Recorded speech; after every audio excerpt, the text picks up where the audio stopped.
Hi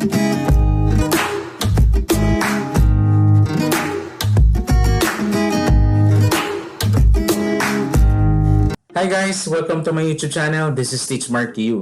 For this video, I'm going to show you the answers in your activity which is about cell division.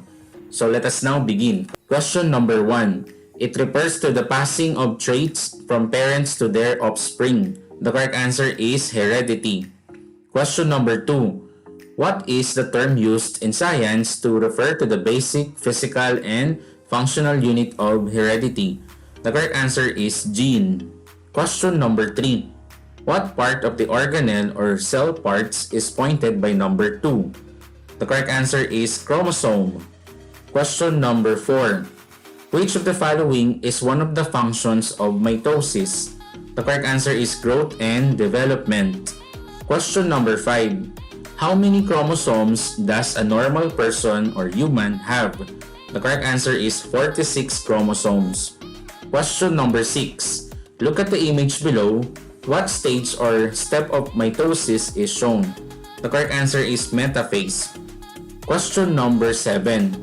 Which of the following is true about plant cell division that differentiates it from animal cell? The correct answer is formation of a cell plate. Question number 8.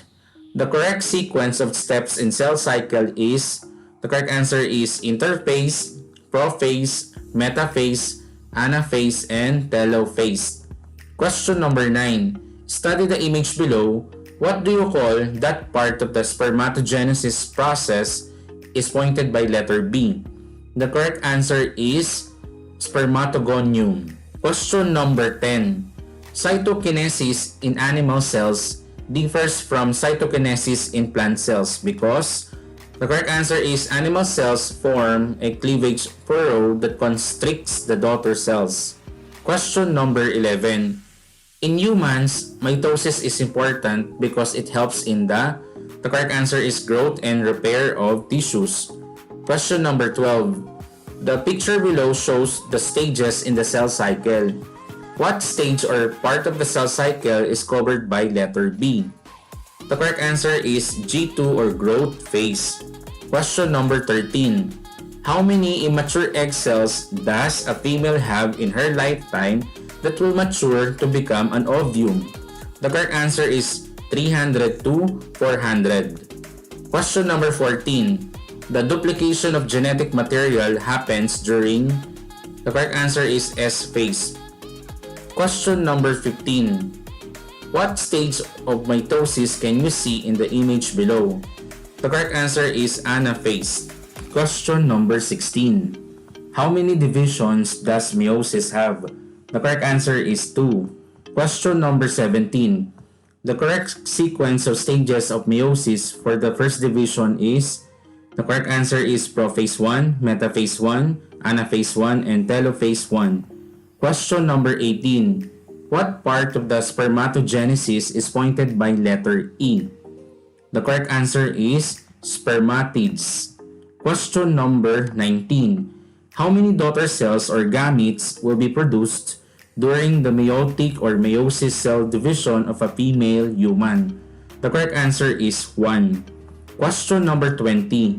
It is a type of cell division used by multicellular organisms in the formation of reproductive cells or gametes such as sperm cells, egg cells, or spores. The correct answer is meiosis. Question number 21. What stage of meiosis is seen in the picture below? The correct answer is anaphase 2. Question number 22. Look at the picture below.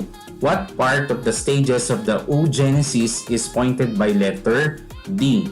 The correct answer is first polar body. Question number 23. It refers to the basic structural and functional unit of all life. The correct answer is cell. Question number 24. What do you call those organisms that have more than one or many cells? The correct answer is multicellular organisms. Question number 25. When is the start of the sex cell formation among female animals including humans? The correct answer is during embryonic development. Finally, this ends this video presentation. If your score is 13 or above, congratulations. If your score is 12 or below, it means that you have to watch again the video lesson about cell division and look for those correct answers to your missed questions. Thank you for listening.